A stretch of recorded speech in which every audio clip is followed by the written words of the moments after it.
Hello Classic Crew, and welcome to today's video where I'm going to be telling you all about Jewish Halloween, also known as Purim.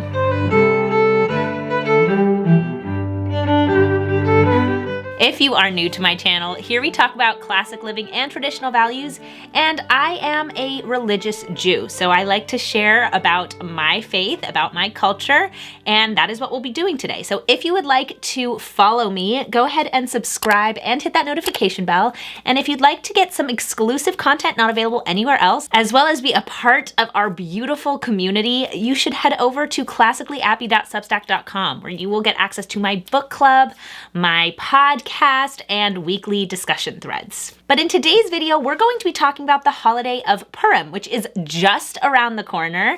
And the reason I called it Jewish Halloween is not because it is actually Jewish Halloween. The reason I called it Jewish Halloween is because it is a holiday where we dress up. So for people who aren't really familiar with the holiday, they might think, oh, it's just like Halloween, but for Jews. And that's not really the case, but we do dress up like we do on Halloween. So I'm excited to get into today's video and give you guys more of an inside look on this holiday. So let's get into it. So I want to start off by talking about the story of Purim, and then I want to talk about what we do nowadays to celebrate it. So the story of Purim is incredible, and the fact that there isn't really a good movie version of it blows my mind. There was a movie made called One Night with the King, which is not accurate to the actual story of Purim, and so that's why I don't like it. You don't need to change the story of Purim to make it incredible, and I think actually it makes it much weaker when you try and change the story, but it is so fascinating. I'm not going to give you every single detail because it's long. But it is amazing. So basically, the story of Purim starts with Achashverosh. I'm going to be using the Hebrew names of all the characters. So Achashverosh was the king of Persia of 127 provinces, and his wife was named Vashti. Now, Achashverosh was holding a big party, and he wanted Vashti to come down and parade herself. She was hanging out with the women, he was hanging out with the men. He wanted her to come down and, according to the commentaries, parade herself nude, wearing only her crown. And she didn't want to come down. There are other commentaries that say the reason for that is that she actually broke out in hives. Normally, she would be fine with parading herself, but she broke out in hives and even grew a tail and didn't want to show herself in that state. But because she had denied Achashverosh's request, Achashverosh condemned her to death, and she was killed. Well, the next morning, Achashverosh woke up. He was not a very happy fellow. He realized he had killed his wife, and he didn't feel great about it. So he called one of his advisors, who is called Haman. Now, Haman approaches him and says, you know what you should do? You should have all of the most beautiful women in all of your provinces rounded up, brought to you, and you should choose your favorite to be queen.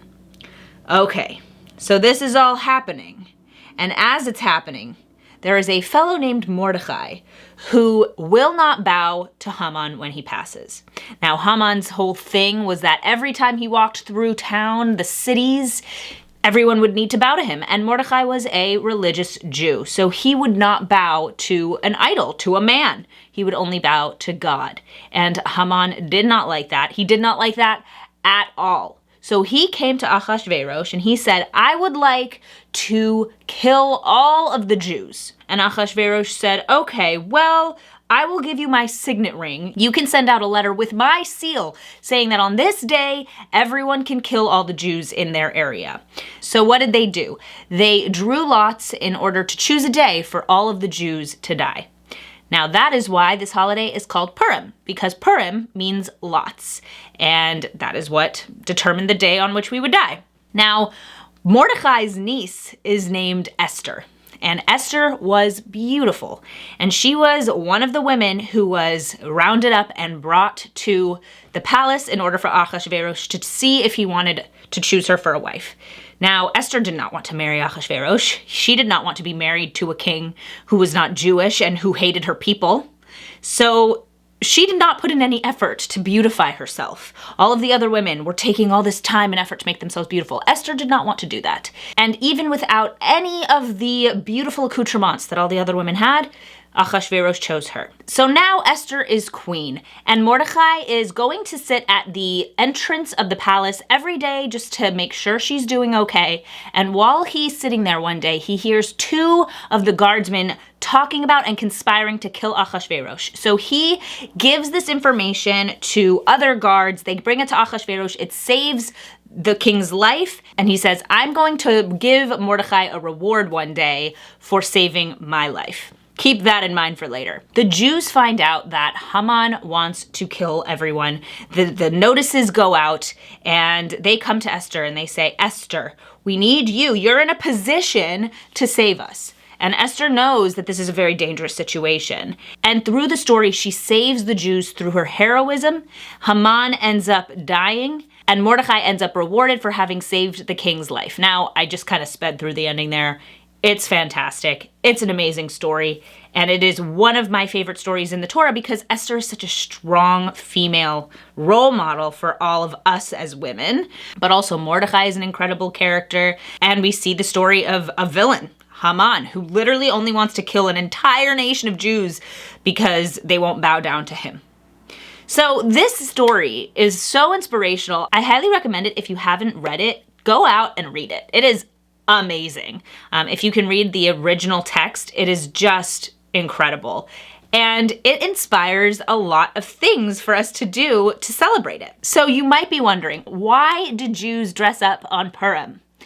I have the answer for you. So Purim, one of the things that we celebrate on Purim is the fact that God's face was hidden in the miracles that he performed for us as Jews. This is not a holiday where you can see his miracles plainly and clearly. For Passover, we have the incredible story of all of the plagues and the sea split in half. For Hanukkah, we see how the candles stayed lit for 8 days. There were things that were clearly miraculous. In the story of Purim, God's face was hidden. God's miracles were hidden, which is a lot more similar to kind of how we live in today's day and age. God's face isn't often shown, and it really has more to do with the miracles that are just hidden in everyday life. And that is something that is much more relevant in the story of Purim. Esther's name actually means hidden because she was hiding her identity. So because of that, we dress up, we hide our faces, we put on costumes to disguise ourselves in the way that God disguised himself while performing these miracles for the Jewish people. So what other ways do we celebrate the holiday of Purim? So number one is we read the Megillah twice. The Megillah is the story of Esther and is the story of Purim. We actually read the entire thing twice, and it is really important that you hear every single word. So you go and you hear a rabbi read it aloud to everybody in the synagogue. And one of the really fun things for kids is every time you say Haman's name, we yell and we boo and we hit the ground, or we have something called groggers, which make noise to kind of blot out his name. And kids absolutely love that. The next thing that we do is we give charity to at least 2 poor people. We celebrate by having a large festive meal, and we give baskets of food to at least 2 different people. Now, that's different from the charity. The charity is one thing, and then we also give these baskets, which are so fun. You have to have, there are certain rules for what you can put in there, and they're often very fun and themed for each family. So growing up, we would do ones that had a lot of puns in them. We'd write like a note for why we put all of the different things that we put in the basket in there. And it's just a lot of fun, and you drop them off at all of your friends' houses, and then they drop them all off at your house. And that is the other part of Purim that can sort of feel like Halloween, because often there's a lot of candy in these baskets, and kids get a bunch of candy for the holiday, similar to Halloween. So kids love Purim for this reason. At the end of the day, they look through all of the loot that they've gotten from people in their community and they can choose out their favorite things. One of the fun treats that we make are called hamantaschen, and they are triangular little treats. They're cookies, and often they are dough with a flavoring in the middle, like a jam, a jelly, or chocolate or something. And they're very fun to make, and they are called hamantaschen because they are in the shape of the hat that Haman wore. So that is one of the fun things you can do as a family. And that is the story of Jewish Halloween, of Purim. I hope you guys learned something today about the Jewish faith, and I hope you enjoyed today's video. So let me know in the comments your thoughts. What's something you didn't know that you learned from today's video? I'd love to hear. Thank you so much for watching. If you are new to my channel, make sure you subscribe and hit that notification bell. And if you haven't already subscribed to my Substack newsletter, what are you waiting for? Go ahead and do it. If you haven't followed me on social media, it's at Classically Abby, absolutely everywhere. Thank you so much for watching, and I'll see you guys in my next video. Bye!